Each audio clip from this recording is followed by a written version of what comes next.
السلام علیکم ورحمۃ اللہ وبرکاتہ۔ الحمد للہ وکفا وسلام علی حبیبہ المصطفیٰ، اما بعد فاعوذ باللہ من الشیطان الرجیم، بسم اللہ الرحمن الرحیم۔ الم نجعل له عینین ولسانا وشفتین وہدیناہ النجدین، صدق اللہ مولانا العظیم۔ ان اللہ وملائکتہ یصلون علی النبی یا ایہا الذین آمنوا صلوا علیہ وسلموا تسلیما۔ اللہم صل علی سیدنا ومولانا محمد معدن الجود والکرم وآلہ واصحابہ الکرام وابنہ الکریم وبارک وسلم صلاة دائمة سرمدا ابدا۔ عزیزان اکرام وقار، اللہ تبارک و تعالی قرآن عظیم میں یوں فرماتا ہے، کیا ہم نے تمہیں دو آنکھیں نہیں دیں، اور کیا ہم نے تمہیں زبان اور دو ہونٹ نہیں دیے؟ اور پھر ایک آیت ہے وَهَدَيْنَاهُ النَّجْدَيْنِ،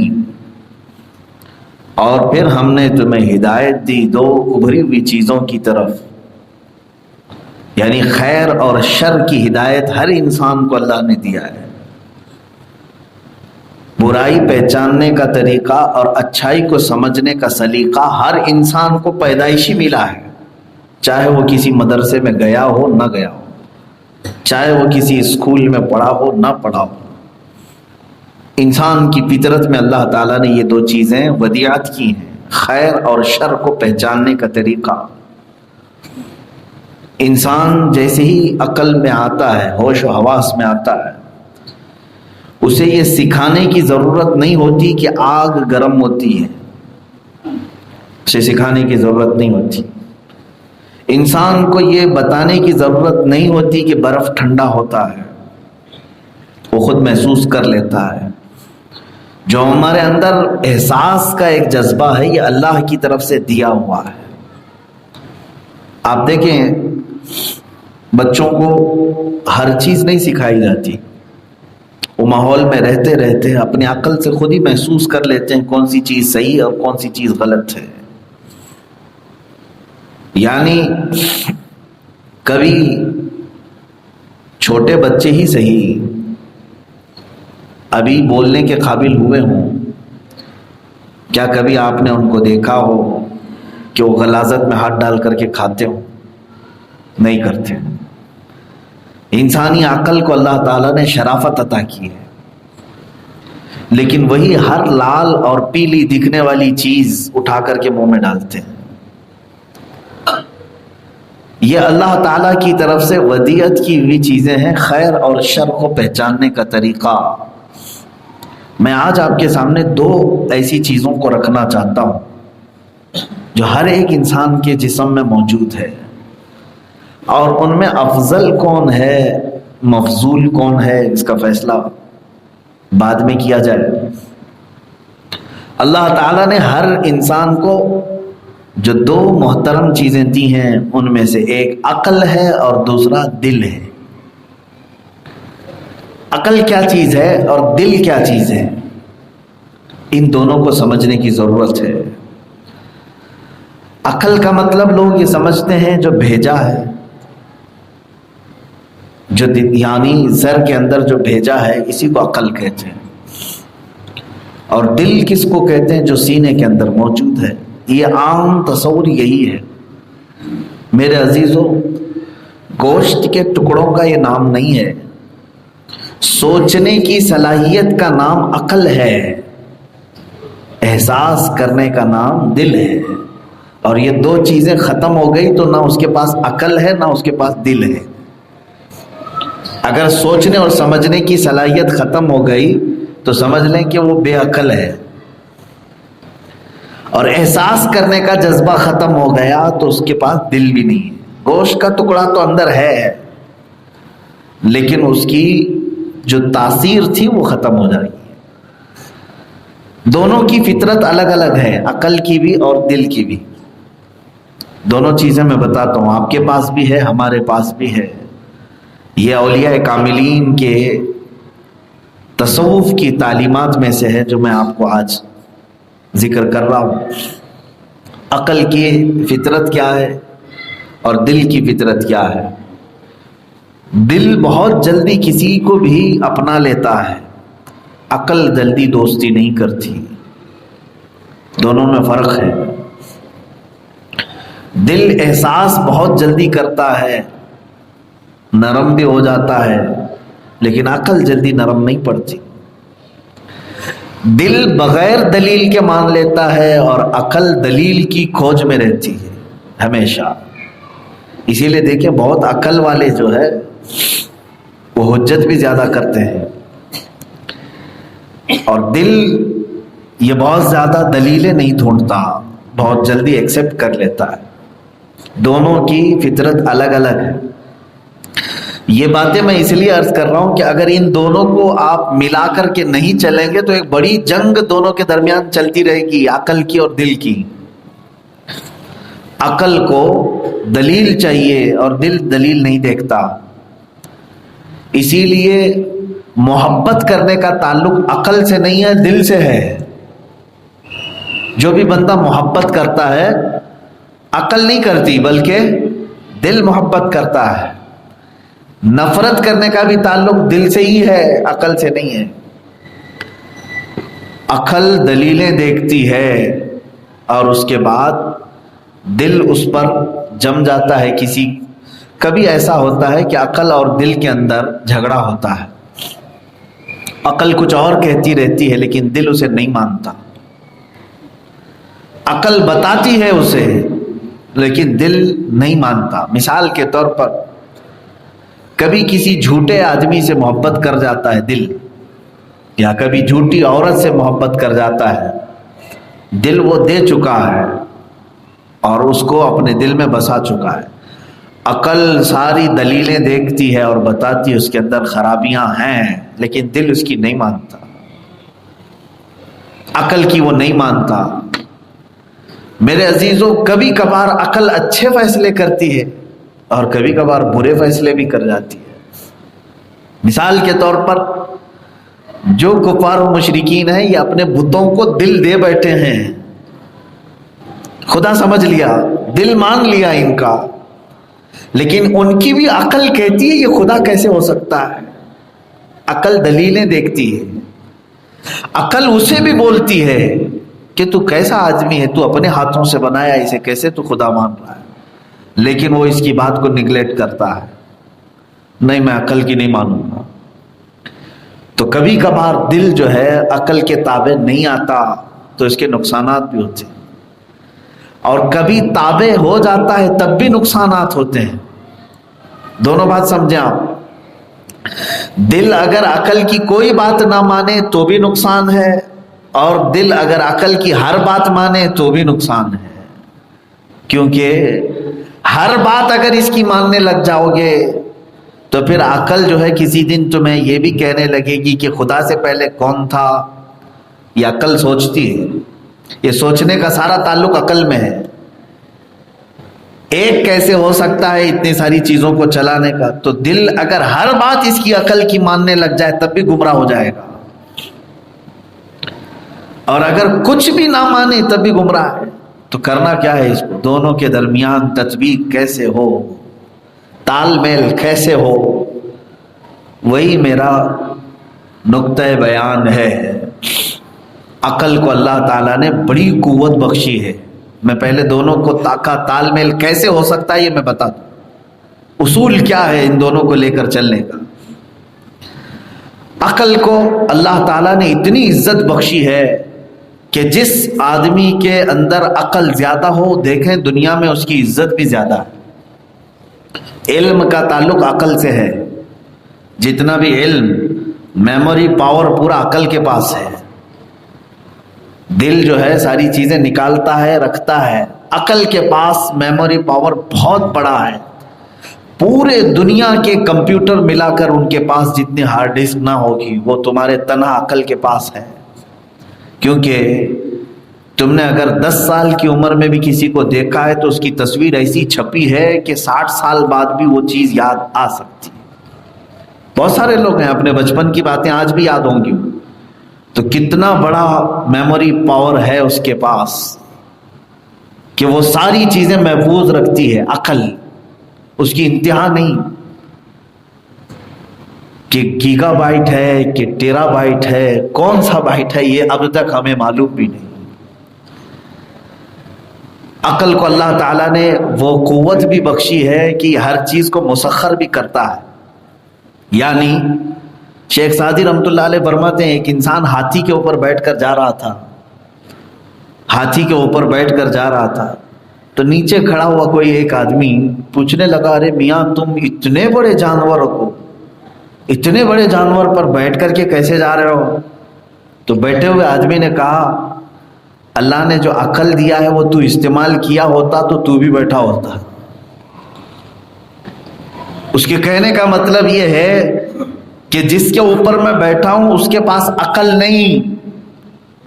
جانوروں کو اللہ نے عقل نہیں دی، سوچنے سمجھنے پڑھنے لکھنے کی صلاحیتیں ان کے پاس نہیں، لیکن انسانوں کو دی. اور اسی عقل کی بنیاد پر ہی تم شیر کو بھی مسخر کر سکتے ہو، دنیا کی ہر طاقت کو تم کنٹرول میں لانے کی قوت رکھ سکتے ہو. مجھے بتاؤ آج ہوا میں اڑنا تو صرف پرندوں کا کام تھا، لیکن کسی بندے نے عقل کا استعمال کر کے مشینوں کو بھی اڑنے کے قابل بنا دیا. ہزاروں لاکھوں کا سفر آج ایروپلین میں ہوتا ہے. ایک مشین کو میٹل پر اگر محنت کرتا ہے انسان تو اسے کیا سے کیا بناتا ہے. عقل ہے یہ. عقل کا استعمال جہاں جہاں ہوا وہ چیزیں ترقی کی ہیں. یہ دنیا میں جتنی بھی ایجادات ہیں یہ کیسے ہوئی؟ عقل کے استعمال سے. تم یہ اور بات ہے، اللہ کا فضل ہے، انسان کو اللہ نے وہ عقل دیا ہے. کل ہی میں ایک بات پڑھ رہا تھا، جابر بن حیان کا نام سنا ہوگا، کیمسٹری کا باوا آدم جسے کہا جائے. علم کیمیا ہم اردو میں کہتے ہیں، اور ہمارے سائنس پڑھنے والے بچے کیمسٹری تو جانتے ہوں گے. کیمسٹری میں جابر بن حیان کو اگر نکالا جائے تو میرا چیلنج ہے دنیا میں کوئی یونیورسٹی آج باقی نہیں رہے گی. جتنے بھی فارمولے آج لیب میں عمل میں لائے جاتے ہیں وہ جابر بن حیان کے دیے ہوئے ہیں. سن 190 ہجری کا یہ جابر بن حیان، 190 ہجری، آج سے تقریباً 1200 سال پہلے کی بات کر رہا ہوں. اس زمانے میں صرف عمر ان کی 16 سے 26 سال کے بیچ میں چھوٹے سے ایک گھر میں تجربے کرتا رہتا تھا. قرا امبیک نام سے ایک آلہ بنایا جو آج بھی ہر لیبارٹری میں پائی جاتی ہے عمل تصعید کے لیے. عمل تصعید کہتے ہیں ببلیمیشن انگلش میں غالباً اس کو، یعنی کسی کی بھی ایسیڈ کو اڑا دینا، اس کا جوہر نکال دینا، یہ کسی کو نہیں معلوم.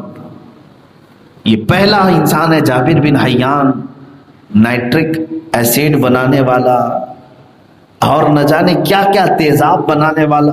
کیمسٹری کی دنیا میں ہر چیز ایجاد کر کے رکھ دیا. صرف 26 سال کا. عقل کیا تھی؟ جس چیز پر محنت کیا دنیا کو ایک نئی چیز لا کر کے دیا. تو اللہ تعالیٰ نے جو عقل دیا ہے اس کی وسعت بہت زیادہ ہے. اسی لیے تو شاعر نے کہا دونوں چیزیں ہیں تمہارے پاس، اس عقل کے ذریعے سے اتنا پھیل سکتے ہو کہ شاعر نے کہا ہے اگر پھیلے تو وسعت کونین میں سما نہ سکے، اور اگر سمٹے تو بس ایک مشت خاک ہے انسان. اگر سمٹ گیا اسے کچھ کرنا ہی نہیں ہے تو صرف ایک مٹھی بھر مٹی ہے یہ اور کچھ بھی نہیں ہے. اور اگر پھیل گیا تو پھر کونین کی وسعت میں سما نہیں سکے گا. اتنا علم آ سکتا ہے، یہ عقل ہے. تو میں عقل کی تھوڑی سی فضیلت عرض کر رہا تھا، لیکن ایک بات یاد رکھنا، غرور، تکبر، حسد، جلن، یہ تمام صفات عقل کے پاس ہی ہیں. اکڑنا، گھمنڈ کرنا یہ عقل کا ہی کام ہے. دل نہیں کرتا یہ سب چیزیں. دل بیچارہ دیوانگی اور عشق مجازی، عشق حقیقی میں مبتلا رہتا ہے. عقل کے یہ سارے کام ہیں. اسی لیے تو عقل کو جب اللہ تعالیٰ نے پیدا کیا، عقل کو اور نفس کو، یہ روایت میں ملتا ہے کہ عقل کو جو عزت ملی اللہ کی بارگاہ میں، وہ صرف اور صرف اس وجہ سے کہ پیدا ہوتے ہی عقل کو اللہ نے پوچھا، عقل بتا میں کون ہوں اور تو کون ہے؟ تو عقل نے سب سے پہلا جواب دیا، میں بندہ ہوں اور تو رب ہے۔ یہ صحیح جواب تھا، لیکن ساتھ میں نفس جو ہمارا تھا اس نے انکار کیا تھا، غرور و تکبر کیا تھا۔ بہرحال تو عقل کے پاس عزت بھی ہے، اور عقل اگر غرور و تکبر میں آئے تو یہ بہت جلدی انسان کو لے ڈوبتی ہے۔ بڑے بڑے عقل والے پھسل بھی جاتے ہیں۔ اب آئیں دل کی طرف۔ یہ چھوٹی سی چیزیں میں نے عقل کی بتائی۔ دل کیا کیا کرتا ہے، اس کی فطرت کیا ہے؟ دل ایک ایسا تمہارے اندر آلہ ہے کہ حضور صلی اللہ تعالیٰ علیہ وسلم کی حدیث میں ہے، اذا صلحت صلح الجسد کلہ، اگر یہ پاک ہو گیا تو پورا جسم پاک ہوتا ہے، وَإِذَا فَسَدَتْ فَسَدَ الْجَسَدُ كُلُّهُ، اور اگر یہ ناپاک ہو گیا تو پورا جسم ناپاک ہوتا ہے۔ بہت اچھا ہے، بہت خراب بھی ہے۔ لقمان حکیم کا نام سنا ہوگا، دنیا کے سب سے بڑے حکیم کا نام جو قرآن میں آیا ہے۔ بادشاہ وقت نے ایک بار لقمان حکیم سے کہا کہ ایک بکری ذبح کرو اور اس میں جو سب سے اچھی چیز ہے وہ لے آؤ۔ بکری ذبح کیا اور لقمان نے اس کا دل نکالا اور بادشاہ کے پاس پیش کیا، کہا بکری کے اندر مجھے سب سے اچھی چیز یہ ملی۔ دوسرے دن بادشاہ نے ایک اور بکری دی، کہا اس کو ذبح کرو، سب سے بری چیز لے آؤ۔ ذبح کیا، پھر دوسرے دن دل ہی پیش کیا، کہا سب سے بری چیز بھی یہی ہے۔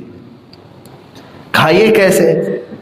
کہا ایسے ہی ہے کہ ایک حوض کی مانند ہے، اس میں پانی اچھا ڈالو تو ساری ٹوٹیوں میں نلوں میں اچھا ہی پانی آتا ہے، اور یہ گندا پانی بھر دیا جائے تو پھر ہر ٹوٹی سے ہر نل سے گندا پانی نکلتا ہے۔ تو جسم کے اندر یہ بادشاہ ہے دل، اگر صاف رہتا ہے تو ہاتھ بھی اچھا کام کرتے ہیں، آنکھ بھی اچھا دیکھتی ہے، زبان بھی اچھا بولتی ہے، اور دل کے اندر اس نے خرابیاں بھر دی تو پھر ہر عضو برائیاں کرتا ہے۔ تو دل کا بھی بڑا معاملہ ہے۔ اچھا یہ فیصلہ نہیں ہو پایا کہ عقل بادشاہ ہے کہ دل بادشاہ ہے، عقل بادشاہ ہے کہ دل بادشاہ ہے۔ اب یہ دونوں چیزوں میں ٹکراؤ ہے۔ اب آئے میں بتاتا ہوں، دونوں کی تھوڑی تھوڑی سی فطرتیں میں نے بتایا۔ عقل علم حاصل کرنے کا ذریعہ ہے، سارا علم اس کے پاس ہے، اور سارا میموری پاور بھی اس کے پاس ہے۔ اور دل کے اندر احساسات ہیں، جذبات ہیں، یعنی محبت کرنے کا جذبہ، نفرت کرنے کا جذبہ، رحم کرنے کا جذبہ، ظلم کرنے کا جذبہ، یہ سب دل کے پاس، یہ دل کرتا ہے۔ لیکن دونوں کا تال میل ضروری ہے، دونوں کا تال میل کیسے ہوگا؟ اب اس کی جو بہترین مثال ہے وہ علامہ اقبال کے شعر سے میں عرض کرتا ہوں کہ عقل اور دل کو اگر تم نے چھوڑ دیا ایسے ہی چھوڑ دیا، یہ دنیا میں جنگ پیدا کر دیں گے۔ خالص اگر عقل کی سنتے رہو گے تو اس کو کہتے ہیں یہ پاگل ہو جائے گا، اور صرف اگر دل کو آوارہ چھوڑ دیا تم نے، اس کی تربیت نہیں کی، تو یہ بھی مجنون ہو جائے گا، یہ بھی پاگل ہو جائے گا۔ کیا کریں ان دونوں کے لیے؟ علامہ اقبال کہتے ہیں تیری نگاہ ناز سے دونوں مراد پا گئے، تیری نگاہ ناز سے دونوں مراد پا گئے، عقل غیاب و جستجو، دل حضور و اضطراب۔ عقل اور دل کچھ ہارڈ ہوتے ہیں اشعار ان کی اردو کے، میں سمجھاتا ہوں کہ عقل بھی تھی میرے پاس اور دل بھی، اور دونوں پاورفل چیزیں، اس کے پاس سوچنے کی صلاحیت بہت اور دل کے پاس محسوس کرنے کی صلاحیت بہت۔ ہر ایرے غیرے سب کو دل لے لیتا ہے، اور عقل ہر ایک کو ناپتی رہتی، یہاں تک کہ رسول کو بھی، خدا کو بھی ناپنے لگ جاتی ہے عقل۔ ان دونوں کو لگام کسنے کے لیے اور سیدھے راستے پر لانے کے لیے ایک ہی حل ہے، علامہ اقبال نے کہا ہے، وہ ہے نگاہ مصطفیٰ پڑ جائے۔ نبی کونین صلی اللہ تعالی علیہ وسلم کے تربیت میں ان دونوں کو لاؤ گے تبھی ان دونوں کا تال میل ہو سکتا ہے، اور اگر اس مرشد اعظم سے الگ کرو گے تو پھر یہ بھی تماشا مچائے گی، وہ بھی تماشا مچائے گا ہمارے لیے۔ اب ظاہر سی بات ہے رسول کریم صلی اللہ تعالیٰ علیہ وسلم کے زمانہ اقدس کے بعد آج تک جو ہم کسی مرشد سے بیعت ہوتے ہیں میرے عزیزوں، انہی دونوں کو کنٹرول میں رکھنے کے لیے ہوتے ہیں، انہی دونوں کو کنٹرول میں رکھنے کے لیے۔ اور اگر ہم نے اپنی عقل کے مطابق فیصلے کرنے شروع کر دیے تو یہ ہمیں کسی کھائی میں ڈال دے گا، صرف دل کی سننے پر لگ گئے تب بھی یہ کہیں ہمیں چھوڑ دے گا۔ ان دونوں کی تربیت کے لیے مرشد کا ہونا ضروری ہے۔ جیسے آپ کو میں بتاؤں، منصور حلاج کا نام سنا ہوگا آپ نے، ایک ایسے اولیاء کاملین کی فہرست میں نام بڑا متنازع نام ہے، اور اہل حدیث سلفی اور وہابی تو ان کے نام سے چڑھتے ہیں، کتراتے بھی ہیں، اور کہتے ہیں وہ ایک کافر آدمی تھا، تم اس کو ولی میں شمار کرتے ہو۔ میرے عزیزوں، معاملات کچھ ایسے تھے۔ منصور حلاج، دیکھیں جب دل بے قابو ہوتا ہے تب وہ کیا کرتا ہے۔ یہ بزرگوں کے ہاں جاتے رہے، حضرت جنید بغدادی کا بھی زمانہ تھا، محفل سے اٹھ گئے، کہا دل کو اطمینان نہیں ہو رہا ہے، اور چاہیے۔ پھر دوسرے بزرگ کے پاس بیٹھے، اور چاہیے۔ تیسرے بزرگ کے پاس بیٹھے، اور چاہیے۔ دل کی طلب بڑھتی رہی، یہاں تک کہ منصور حلاج کا ایک وقت ایسا آیا کہ وہ اپنی زبان سے یہ کہنے لگے انا الحق، انا الحق، میں خدا ہوں، میں خدا ہوں۔ یہ اگر کہہ دے کوئی مسلمان تو شرک ہے نا، کفر کر دیا، شرک کر دیا سیدھے سے۔ منصور حلاج کے ساتھ یہی معاملہ تھا، وہ انا الحق کہنے لگ گئے، میں حق ہوں، سبحانی، میرے لیے بڑائی ہو، پاکی ہو۔ ان جملوں کو علماء وقت نے جب سنا تو ظاہر سی بات ہے فتویٰ تو نکلے گا،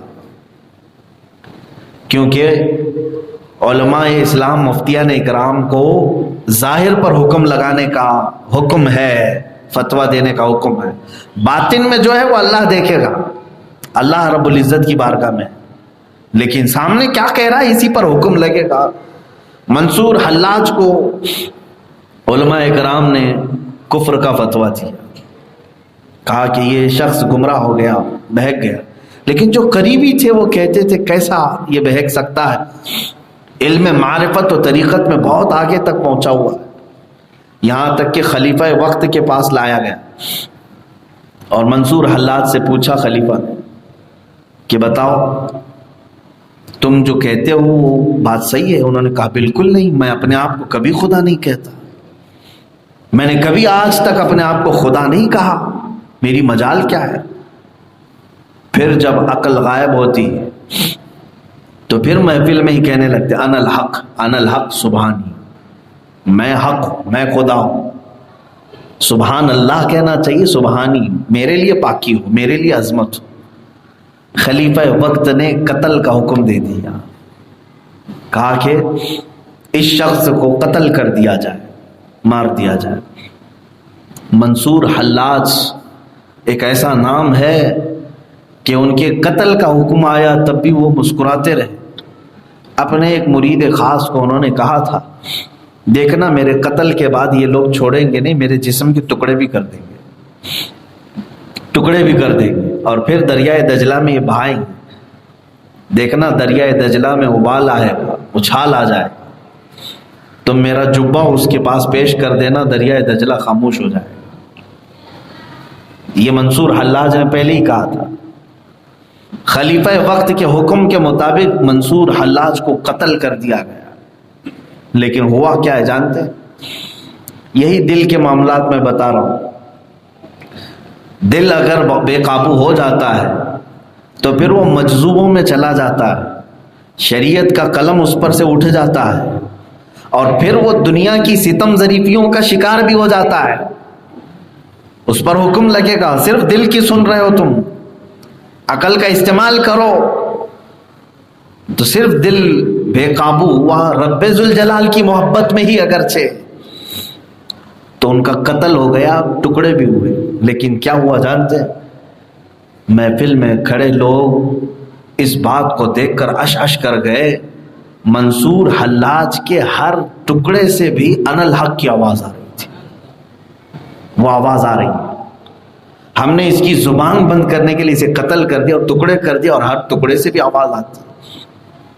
میرے عزیزو، زندہ ہو جاتے ہیں جو مرتے ہیں حق کے نام پر. اللہ اللہ، کس نے مردوں کو، موت کو مسیحا کر دیا.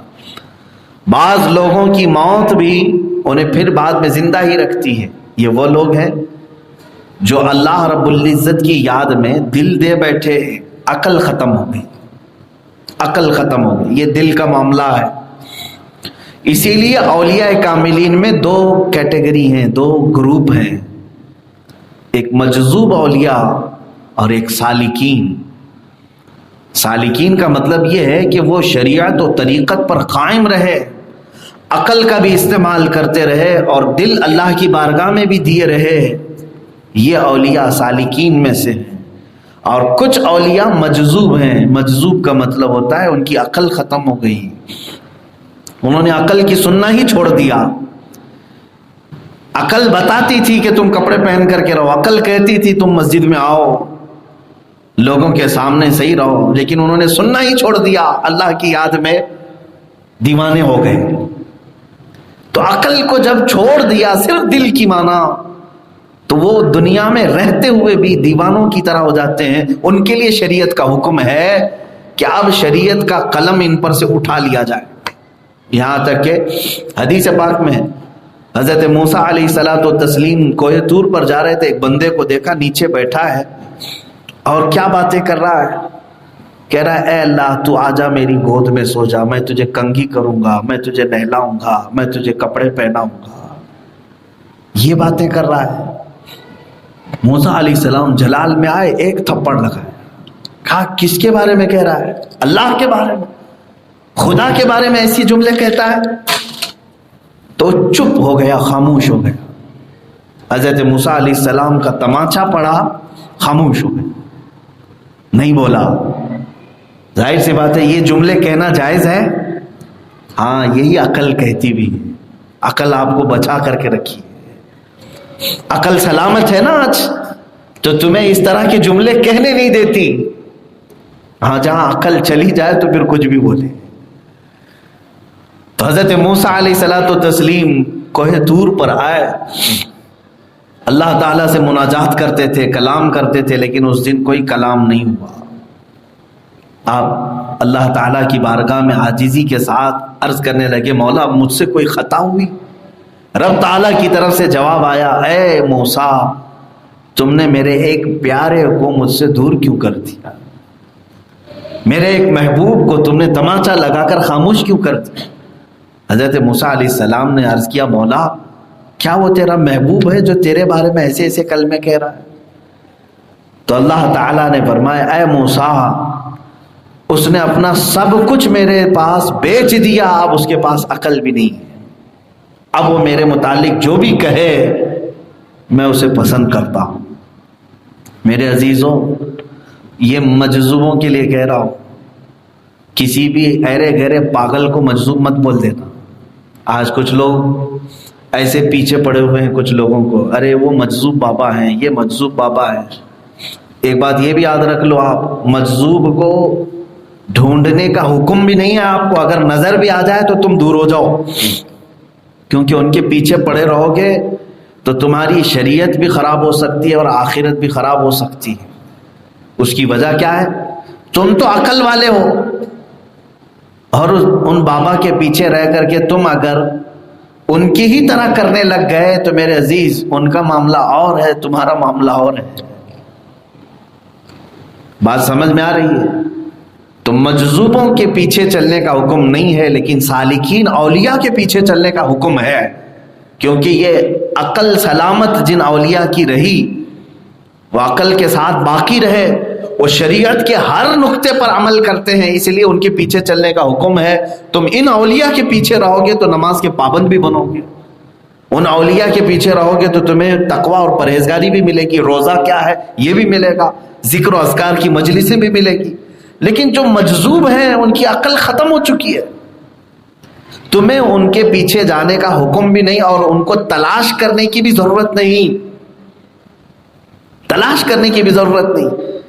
اب یہاں پر رک کر کے میں تھوڑی بات کہوں گا، اب بات سمجھ میں آ گئی عقل اور دل کا معاملہ کیا ہے۔ جو مجذوب اولیاء ہیں انہوں نے عقل کو چھوڑ دیا، عقل ختم ہو گئی، صرف دل باقی رہا اور وہ اللہ کو دے دیا۔ وہاں جا کر کے، وہاں پہنچ کر کے وہ مجذوب بنتے ہیں۔ ہاں اگر دل کو چھوڑ دیا، صرف عقل کو استعمال کیا تو کیا بنتے ہیں جانتے ہیں؟ دونوں چیزیں سمجھ لیں آپ۔ مجذوب کسے کہا میں نے؟ جو عقل کو چھوڑ دیا ہو اور صرف دل ان کے پاس، اور دل وہ بھی اللہ کے لیے وقف کر دیا، وہ مجذوب ہوئے۔ اور جس نے دل چھوڑ ہی دیا، صرف عقل استعمال کیا، وہ شیطان بنتا ہے، ابلیس ہو جاتا ہے۔ دیکھا نہیں آپ نے کہ ابلیس نے صرف عقلی دلیل کی بنیاد پر آدم علیہ السلام کو سجدہ کرنے سے انکار کر دیا۔ دل کا اگر استعمال وہاں ہوتا تو دل اتنا تو مانتا، آدم چاہے کروڑ سال بعد ہی کیوں نہ پیدا کیے گئے ہوں، ابلیس یہ ضرور سوچتا، دل اگر استعمال ہوتا کہ آدم اگرچہ میرے بعد پیدا ہوئے ہیں علیہ السلام، لیکن مجھے یہ دیکھنا چاہیے حکم کس کا ہے، میرے رب کا ہے۔ لیکن وہاں اس نے دلیل کیا استعمال؟ ارے میں آگ سے بنا ہوں، یہ مٹی سے بنا ہے، یہ عقلی دلیل ہے۔ تو عقل جہاں جہاں دلیل کے طور پر تمہیں لے کے آئے گی تو وہاں صرف اور صرف عقل کا استعمال کرو گے تو پھر ابلیس ہو جاتا ہے۔ یہی دیکھیں، اسی لیے شاعر نے کہا ہے حضرت ابراہیم علیہ السلام کے اس موقع پر دیکھیں آپ، توجہ ہے، نمرود نے آگ بھڑکائی اور اتنی آگ بھڑک گئی کہ شعلے بہت بلند ہوئے۔ اب ابراہیم علیہ السلام کو ڈالا جانے والا ہے۔ ابراہیم علیہ السلام کیا وہاں پر پسو پیش کر رہے تھے؟ نہ نہ نہ، مجھے مت ڈالو، میں نہیں جاؤں گا، آگ میں نہیں جلوں گا۔ کبھی سنا آپ نے؟ ابراہیم علیہ السلام کو جب ڈالا جا رہا تھا تو روایت تو یہ ہے کہ آپ شوق سے آگ میں کودے تھے، شوق سے گئے تھے، ناپسندیدگی کے ساتھ نہیں۔ اب یہاں کیا معاملہ ہے؟ آگ سامنے ہے، امتحان میں ڈالا جا رہا ہے، دونوں چیزیں یہاں پر تمہاری ہیں۔ عقل کیا کہے گی؟ جل جائے گا۔ عقل کو معلوم ہے کہ آگ گرم کرتی ہے، جلاتی ہے۔ اب یہاں ابراہیم علیہ السلام نے کس کی سنی تھی؟ اسی لیے شاعر نے کہا ہے، بے خطر کود پڑا آتش نمرود میں عشق، عقل محو تماشائے لبے بام تھی ابھی۔ شاعر کہہ رہا ہے یہ وہ گھڑی تھی جب عقل اور دل میں ٹکراؤ ہو رہا تھا۔ عقل کہہ رہی جل جائے گا، بار بار کہہ رہی تھی اتنے بڑی آگ میں نہ کود۔ دل یہ کہہ رہا تھا آگ کو گرمی بھی تیرے خالق نے دی ہے، کود جا۔ وہ اگر آگ پر قدرت رکھتا ہے تو تیرے لیے وہ ٹھنڈی بھی کرنے پر قدرت رکھتا ہے۔ یہاں پر دل کا معاملہ تھا، دل کود پڑا۔ اسی لیے میرے عزیزو، ان دونوں کا تال میل ہونا ہے تو رسول پاک صلی اللہ علیہ وسلم کی تربیت میں آنا ضروری ہے۔ حضور پاک صلی اللہ تعالیٰ علیہ وسلم کے اصحاب، صحابہ کس چیز کا استعمال کرتے تھے؟ صرف عقل کا یا دل کا؟ دیکھیں بعض اوقات میں عقل دلیلیں دیتی ہے، اس وقت تمہیں اپنے دل کی سننا ہوگا۔ نوجوان دولہا ہے، آج شادی کیا ہوا ہے، اپنی عورت کے ساتھ سہاگ رات منا رہا ہو اور باہر سے اعلان ہو رہا ہے کہ رسول پاک صلی اللہ تعالیٰ علیہ وسلم جہاد میں چل رہے ہیں۔ عقل تو ہزار دلیلیں دے گی، ابھی آئی ہے میری دلہن، ابھی تو اس کا سہاگ ہے، ابھی تو بہت ساری چیزیں باقی ہیں، تو یہ عقل ہے جو دلیلیں دے گی۔ حنظلہ رضی اللہ تعالیٰ عنہ صحابی رسول، پہلی رات کے دولہے نے عقل کی دلیلیں نہیں مانی بلکہ اپنے دل کو مانا کہ یہ رسول پاک کا دیوانہ تھا، بستر چھوڑ دیا اور چل پڑے۔ یہ صحابہ اکرام رضوان اللہ تعالیٰ علیہ مجمعین اس دل کو کہاں مانتے تھے؟ ہاں اگر دل کسی دوسرے کی طرف کھینچنے لگے تب پھر عقل کا استعمال کرنا ہوتا ہے. نہ، یہ دل غلط جگہ لے جا رہا ہے. اور ایک مثال میں آپ کو بتا دوں. آپ دیکھیں حضور اکرم صلی اللہ تعالیٰ علیہ وسلم اعلان فرما رہے ہیں کہ جہاد میں اپنے اپنے جوانوں کو بھیج دو. خاتون ہے مدینے کی، 2 سال کا بچہ لے کر کے حضور کے پاس آئی قربان کرنے کے لیے. آپ کو معلوم ہے عقل بڑی دلیلیں دے گی. بچہ ہے، دودھ پیتا ہے، چھوٹا ہے، آنکھوں کا تارا ہے، گھر میں اسی سے روشنی ہے، یہ تمام دلیلیں عقل کی ہیں. لیکن اس صحابیہ نے اپنے دل کی مانی. کہا یہاں حکم رسول اللہ کا ہے، میرے آقا صلی اللہ تعالیٰ علیہ وسلم نے فرمایا ہے تو میں نے دل ان کو دیا ہے، تو پھر دل کو ماننا ہوگا. اسی لیے امام اہل سنت فاضل بریلوی رضی اللہ تعالیٰ عنہ نے فرمایا ہے دیکھو آپ سب اپنے دل کو اتنا مضبوط کرو کہ یہ دل مجازی عشق میں نہ جائے، پھر دیکھنا یہ دل تمہیں بہت کمال تک پہنچائے گا، بہت کمال تک پہنچائے گا. سر ہے وہ سر جو تیرے نام پہ قربان گیا، دل ہے وہ دل جو تیری یاد سے معمور رہا، سر ہے وہ سر جو تیرے نام پہ قربان گئے. یہ اعلیٰ حضرت نے فرمایا عزیزان گرامی وقار تمہارے پاس عقل بھی ہے اور دل بھی ہے، اور ان دونوں کو اگر تم نے آوارہ چھوڑ دیا تو یہ تمہارا تماشا بنا دیں گے.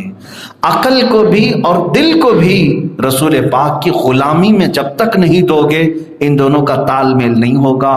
عقل تمہیں ٹھنڈیوں میں سلا دے گی، بستر کی فضیلت بیان کرے گی.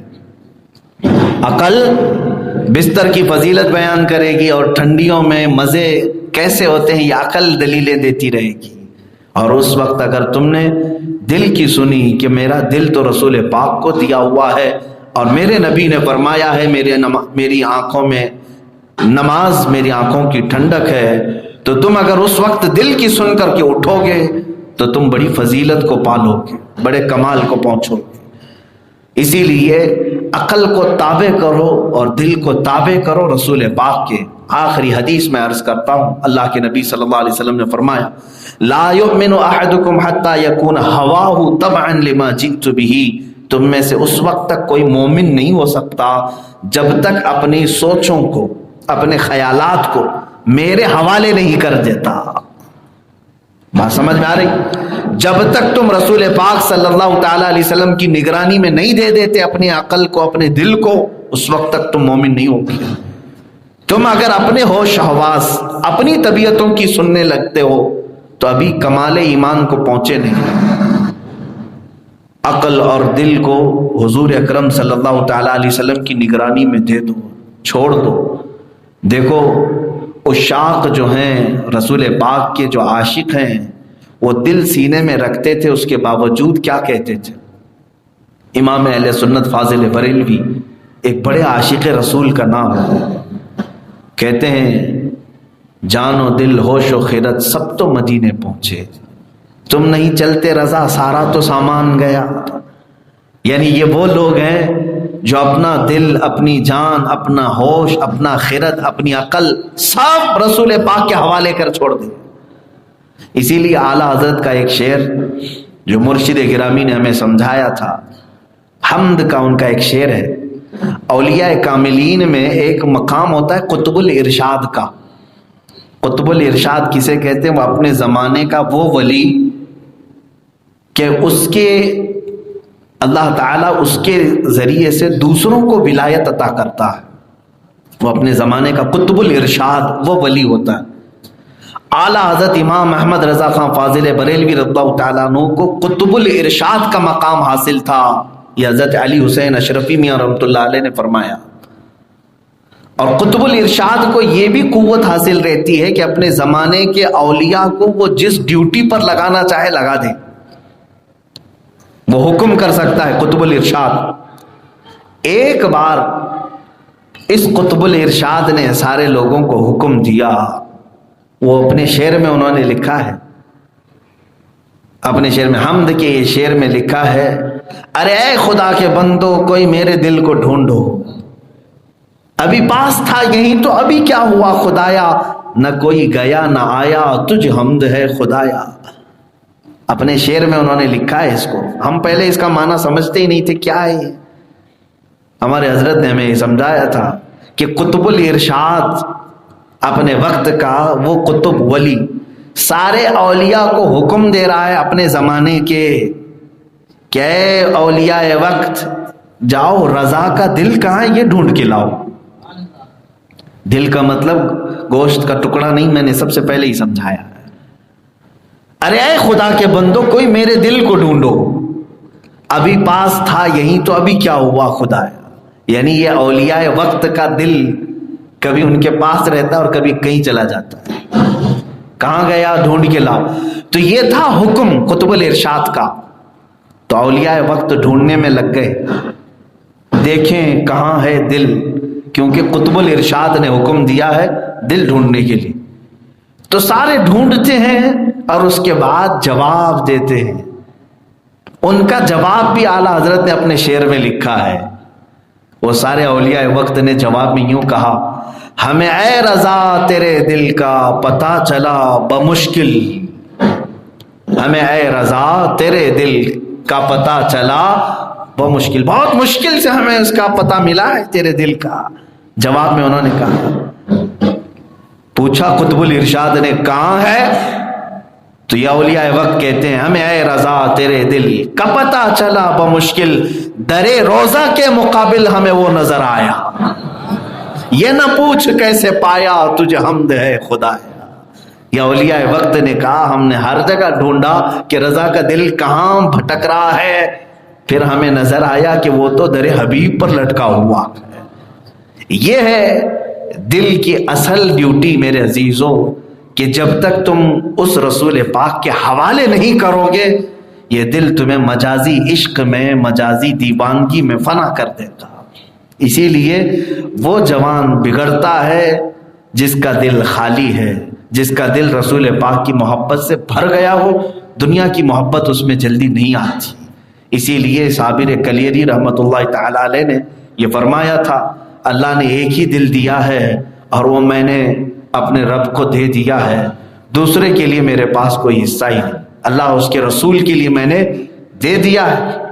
اور یہی اولیاء وقت, مفتی اعظم ہند رضی اللہ تعالیٰ اپنے وقت کے ایک ولی کا نام ہے, وہ خود اپنے ایک شعر میں فرماتے ہیں کہ اللہ تبارک و تعالیٰ نے جو دل دیا ہے اگر اس کو میں 2 ٹکڑے کر دوں, اگر میں 2 ٹکڑے کر دوں تو فرماتے ہیں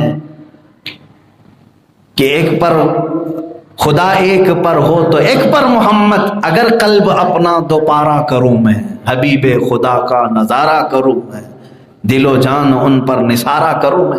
کہتے ہیں خدا ایک پر ہو تو ایک پر محمد, اگر قلب اپنا دوپارہ کروں میں, اگر میں اپنے دل کے 2 ٹکڑے بھی کر دوں تو تمہیں نظر آئے گا ایک ٹکڑا اللہ کے لیے وقف کیا ہوا ہے, دوسرا محمد عربی کے لیے.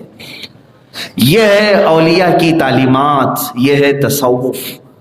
میرے عزیزوں کے دل کو جب تک تابع نہیں کرو گے. حضرت ابوبکر شبلی رضی اللہ تعالیٰ عنہ سے پوچھا گیا, اب ہمارے ذکر کا وقت قریب ہے, آپ سے پوچھا گیا کہ اللہ تبارک و تعالیٰ کا ذکر کرنا ہے. دیکھیں یہاں پر بھی عقل بھی ہے اور دل بھی ہے. جب ہم مجمع میں ہوتے ہیں, اچھا یہ ابھی جو بیٹھا ہوا ہے عقل والوں کا مجمع ہے, عقل والوں کا مجمع ہے, اور جہاں ہاتھ پیر پھیل گئے, کپڑے نکل گئے, تو سمجھ لو پھر وہ عقل والا نہیں ہے. عقل جو ہے اپنے آپ کو سمیٹ کر کے بٹھاتی ہے, لوگ دیکھ رہے ہیں مجھ کو, اپنے آپ کا خیال کرواتی ہے. ہاں کپڑے صحیح سمت میں ہوں, پیر صحیح ہوں, کوئی ایسا غلط کام دکھتا نہیں. ہاں عقل جب سو جاتی ہے اور صرف دل رہتا ہے تب وہ پھیل جاتا ہے, کچھ بھی کرتا ہے. تو ابوبکر شبلی رضی اللہ تعالیٰ عنہ سے پوچھا گیا کہ اللہ تبارک و تعالیٰ کا ذکر کرتے رہیں, مٹھاس کب ملے گی اس کی, اس ذکر کی لطافت, اس کی حلاوت, اس کی لذت کب ملے گی؟ کتنا بڑا جواب دیتے ہیں. فرماتے ہیں جب تک عقل کے ساتھ ذکر کرتا رہے گا مٹھاس نہیں ملے گی. بات سمجھ میں آ رہی ہے؟ جب تک عقل کے ساتھ ذکر کرتا رہے گا مٹھاس نہیں ملے گی. مطلب یہ ہے کہ تم اللہ رب العزت کے ذکر میں کھڑے ہو لیکن سوچ رہے ہو کچھ اور بھی، میرا بغل والا مجھے دیکھ رہا ہے، میں کہاں کھڑا ہوں یہ بھی خیال ہے، مجھے سامنے شیخ ہیں، مولانا ہیں، امام ہیں، دیکھ رہے ہیں، پتہ نہیں کیا ہو رہا ہے، اور میری آواز زیادہ ہو رہی ہے کم ہو رہی ہے اس کا بھی مجھے ہوش ہے، خیال ہے۔ اور یہ سب چیزیں جب نکل گئی عقل سے، عقل وہاں ساتھ چھوڑ دے، تب حضرت شبلی فرماتے ہیں تب تجھے ذکر کی حلاوت ملے گی۔ ابھی آپ کے لیے نہیں ہے یہ بات، ابھی ذکر کے حلقے میں نہ کریں، لیکن حضرت ابوبکر شبلی فرماتے ہیں تجھے ذکر کی حلاوت اس وقت ملے گی جب لوگ تجھے دیوانہ کہنے لگے، تجھے پاگل سمجھنے لگے، یعنی تو عقل کے ساتھ نہیں ہے۔ میرے عزیزوں، یہی تو بات مفتی اعظم ہند رحمۃ اللہ تعالی علیہ کے زمانے میں ایک مجذوب تھے، وہ صرف تہبند پہن کر کے رہتے تھے، صرف لنگی پہنے رہتے تھے، اور ایک کنارے جہاں کچرے لوگ پھینکتے تھے وہیں بیٹھے رہتے تھے اکثر۔ ایک صاحب وہاں سے جا رہے تھے تو اس مجذوب بزرگ نے بلایا، کہاں جا رہے ہو؟ بڑے مولانا کے پاس جا رہے ہو؟ مفتی اعظم ہند کو بریلی میں اس وقت بڑے مولانا کہتے تھے، کہا ہاں وہیں جا رہا ہوں۔ ایک نیچے کچرے میں پڑا ہوا کاغذ کا ٹکڑا اٹھایا، انگلی سے یوں یوں کیا اور کہا جاؤ بڑے مولانا کو دے دو، تمہارے بڑے مولانا کو دے دو۔ تو آئے محفل میں بیٹھے اور ڈرنے لگے، کچھ ہے ہی نہیں اس میں، کاغذ کا ٹکڑا ہے، انگلی گھما کے دیا ہے، دوں کہ نہ دوں یہ سوچتے رہے صاحب۔ محفل جب ختم ہونے کے قریب تھی تو ڈرتے ڈرتے انہوں نے کہا کہ حضور وہ فلاں جگہ کانکر ٹولے نام ہے بریلی میں، وہاں ایک بابا بیٹھے رہتے، میں آ رہا تھا تو انہوں نے انگلی سے یوں کر کے دیا ہے، مجھے ڈر لگ رہا تھا کہ آپ کی بارگاہ میں پیش کروں نہ کروں۔ تو مفتی اعظم ہند نے وہ لے لیا، ولی را ولی می شناست، ولی کو ولی پہچانتا ہے۔ مفتی اعظم ہند نے دیکھ کر کے مسکرایا، کہا کچھ ہے تو نہیں اس کے اندر، کچھ لکھا ہوا نہیں ہے۔ آپ نے بھی اپنی انگلی یوں گھمائی اور دیا کہ جاؤ بابا کو دے دو۔ تو وہ صاحب آئے، وہ نہ ادھر کی تحریر انہیں معلوم تھی نہ ادھر کی تحریر۔ میرے عزیزو، یہ عام آدمی یہ کہے گا کہ یہ پاگل لوگ تو نہیں، دیوانے تو نہیں، یہ عقل ہے، جہاں عقل یہ کہنے لگتی ہے۔ اب وہ ٹکڑا کاغذ کا لے کر کے آیا، وہ بابا بیٹھے ہوئے تھے بھی، تو ان کے پاس اس نے دے دیا کہ بڑے مولانا نے واپس تمہاری چٹھی بھیج دی ہے۔ وہ لیتے ہیں اور لے کر کے اس کاغذ کو نیچے ڈال دیا اور اپنی جو لنگی تھی تہبند وہ بھی کھول دیا اور ننگے ہو کر کے چلے گئے، جو کپڑا پہنے تھے وہ بھی اتار دیا اور چلے گئے۔ تو یہ سوچنے لگا یہ کیا مسئلہ ہے، میں چٹھی دیا اس سے پہلے تک تو یہ تہبند پہنے ہوئے تھے، اس کے بعد وہ بھی انہوں نے اتار دیا۔ وہ گھبرایا ہوا مرید واپس مفتی اعظم کے پاس آیا، کہا کہ حضور مجھے سمجھائیں نہیں تو میں پاگل ہو جاؤں گا، کیونکہ صرف عقل یہ سب چیزیں نہیں سمجھ سکے گی، عقل کو ظاہری اسباب ضروری ہیں، دلائل چاہیے۔ یہ کیا تھا یہ معاملہ؟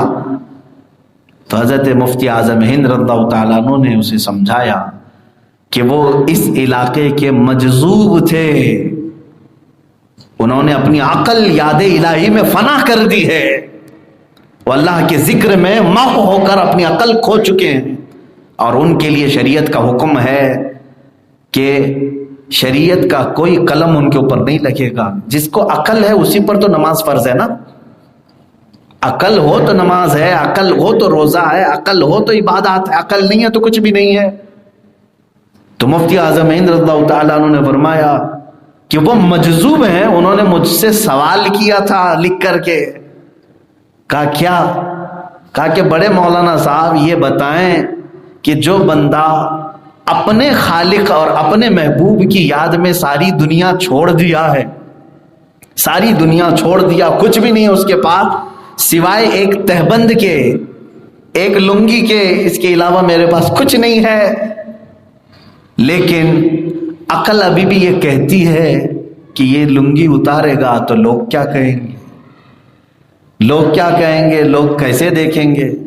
تو کیا آپ کی شریعت اور آپ کا مسئلہ یہ مجھے اجازت دیتا ہے کہ میں اپنے خالق اور مالک کی یاد میں یہ بھی چھوڑ دوں؟ مفتی اعظم ہند فرماتے ان کا یہ سوال تھا، میں نے جواب میں یہ لکھا کہ جس کے پاس اب اللہ کی یاد میں ہوش بھی نہیں رہا اسے تہبند کی بھی ضرورت نہیں ہے، جس کے پاس عقل بھی نہیں رہ گئی، ارے جس کو کھانے پینے کا احساس نہیں ہے کہ کھانا کب کھانا چاہیے کب نہیں، یہ مجذوب اولیاء وہ ہوتے، تو آپ نے فرمایا اس کو نہ تہبند کی ضرورت ہے نہ لباس کی ضرورت ہے، کیونکہ وہ اپنے آپ کو فنا کر چکا ہے۔ کہا میں نے یہ جواب لکھا ہو، جواب کے بعد انہوں نے جو کیا تم نے دیکھا۔ میرے عزیزو یہ تمام باتیں آپ کے سامنے میں صرف آج موضوع سے ریلیٹڈ تھی اسی لیے عرض کر رہا ہوں، پھر میں آپ کو تنبیہاً کہتا ہوں کسی بھی جھوٹے بابا کے پیچھے نہ پڑ جانا، نہ مجذوب کو ڈھونڈنے کی فکر کرنا۔ بعض لوگ اب یہاں کہتے ہیں یہ چبھتی ہوئی باتیں ہیں کہ ہمارے پیر صاحب نماز نہیں پڑھتے ہیں۔ کیوں میاں کیوں نہیں پڑھتے؟ پاگل ہیں، پاگلوں پر نماز نہیں ہے، یا مجذوب ہیں، مجذوب ہونا چاہیے یا تو نماز نہیں ہے ان کے اوپر۔ مجذوب تو دکھتے نہیں ہیں، کھا رہے ہیں پی رہے ہیں سب موٹے ہو رہے ہیں اچھے ہیں، مجذوب بھی نہیں پاگل بھی نہیں۔ میرے عزیزو جو سالکین ہیں مرشد، جو مشائخ، وہ شریعت پر پورا عمل کر کے دکھاتے ہیں۔ یہاں سمجھ کر کے چلیں کہ دل حضور اکرم صلی اللہ تعالیٰ علیہ وسلم کو جو بندہ دیا ہے تو کیا وہ حضور کی کسی ادا سے نفرت کرے گا؟ میرے آقا صلی اللہ تعالیٰ علیہ وسلم کی ہر ادا کو وہ اپنائے گا اگر سچا محب ہے میرے آقا کا، حضور کا سچا چاہنے والا ہے۔ یہ تن آسانی کے لیے بعض لوگوں نے اپنے آپ کو یوں بنا لیا ہے کہ نہیں وہ مکہ میں نماز پڑھتے ہیں آپ کو نظر نہیں آتے، ہمارے پیر صاحب وہ مکہ میں پڑھتے ہیں کھانا یہاں کیوں کھاتے ہیں؟ زمزم پی کر کے آئیں، وہاں کی کھجوریں بھی کھا کر کے آئیں، پیٹ بھرا رہے گا۔ میرے عزیزو یہ ہمارے اولیاء کاملین میں سے کسی نے نہیں کیا، نہ سرکار غوث پاک رضی اللہ تعالیٰ عنہ نے، نہ سرکار غریب نواز نے۔ کیا ان سے بڑے بھی پیر آپ نے سنے ہیں؟ اتنے بڑے پیر، پیران پیر جن کو کہا گیا ہے، انہوں نے زندگی بھر کبھی جماعت سے نماز نہیں قضا کی، اور بلکہ غوث پاک یہ فرماتے تھے کہ میرے مریدین میں سے اگر کوئی نماز ترک کرتا ہے تو اسے پھر مسلمانوں کے قبرستان میں مت لاؤ، غوث پاک کا فرمان ہے۔ تو اتنے بڑے پیران پیر کا فرمان تمہیں معلوم ہے، تو اسی پر سب کو ناپ کر کے دیکھو۔ ہمارا مرشد وہ ہے جو خود پابند ہو، اور ہم اگر بے نمازی ہیں تو ہمیں نمازی بنائے، ہمیں نمازوں کی محبت ڈالے۔ بہرحال دل کی بات یہ تھی، اور اس دل کو مضبوط کرنے کا طریقہ وہی ہے جو قرآن نے کہا الا بذکر اللہ تطمئن القلوب، آگاہ ہو جاؤ، اللہ کے ذکر سے دلوں کو تقویت ملتی ہے، دلوں کو سکون ملتا ہے، دلوں کو قرار ملتا ہے۔ تو میں نے دل کی یہ ساری باتیں بتائی، اور رسول کریم صلی اللہ تعالیٰ علیہ وسلم کی بارگاہ میں اس دل کو حوالے کر دو، اس کو وقف کر دو، دوسری محبتیں اس میں آنے نہ دو۔ اور میرے عزیزو میں یہ بھی یہاں پر تنبیہاً کہہ دوں گا نوجوانوں سے کہ تمہارے لیے یہ جائز نہیں کسی کے لیے یہ کہہ دینا کہ میرا دل پورا تیرے لیے، چاہے وہ بیوی کے لیے بھی ہو۔ آپ مجازی محبوباؤں کو یہ کہہ دیتے ہیں میری جان سب تیرے لیے ہے، میرا دل سب تیرے لیے۔ اس طرح کا جملہ ایک محبت رسول میں رہنے والے نوجوان کو زیب نہیں دیتا۔ ہاں صحابہ کا جو جذبہ تھا وہ کیا تھا؟ ارے میاں سب سے زیادہ محبت کرنے کے قابل دنیا میں ماں باپ ہوتے ہیں، ماں باپ سب سے زیادہ محبت کرنے کے قابل ہوتے ہیں۔ ان ماں باپ کو بھی صحابہ کہتے تھے فدا کا ابھی وہ امی یا رسول اللہ، اے اللہ کے رسول میری ماں کیا میرا باپ کیا سب میں آپ پر قربان کرتا ہوں۔ بیویاں تو بعد میں، محبوبائیں بعد میں، صحابہ نے اپنے ماں باپ نچھاور کیے رسول پاک پر۔ یہ ہے اصل دل۔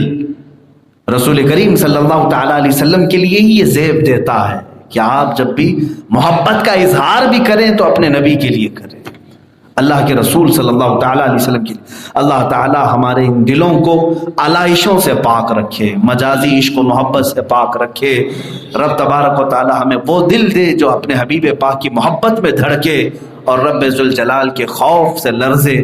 اللہ تعالیٰ ہمیں ناپاک دلوں سے محفوظ فرمائے۔ حلقہ ذکر قائم کیا جائے۔